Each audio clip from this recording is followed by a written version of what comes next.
കൂട്ടുകാരെ, ഇതാണ് കോവൽ ചെടി. ഇത് കുറേ ഔഷധമുള്ള ചെടിയാണ്.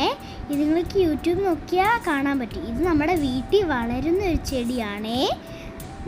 ഇത് ഇപ്പോൾ നമ്മുടെ ചൂടിൽ നിന്ന് തണുപ്പത്തിലോട്ട് മാറാണ് നമ്മുടെ ഇത് കണ്ടോ. ഇത് കുഞ്ഞു കുഞ്ഞായി മുറിച്ച് നിങ്ങൾക്ക് നട്ട് തരാവേ. നട്ടിട്ട് നിങ്ങൾക്ക് നമ്മൾ തരുവേ. അപ്പോൾ നിങ്ങൾ എന്ത് ചെയ്യണം? നമ്മുടെ ചാനൽ സബ്സ്ക്രൈബ് ചെയ്യണം, ലൈക്ക് ചെയ്യണം, ഷെയർ ചെയ്യണം, കമൻറ്റ് ചെയ്യണം, എല്ലാം ചെയ്യണം. ബാൽക്കണി ഉള്ളവർക്ക് ബാൽക്കണിയിൽ നടാം, വില്ലുള്ളവർക്ക് തറയിലും നടാവേ. നല്ല രസമായിരിക്കും കേട്ടോ. നിങ്ങൾ ചെടികളെ സ്നേഹിക്കൂ, ഭൂമിയെ രക്ഷിക്കൂ.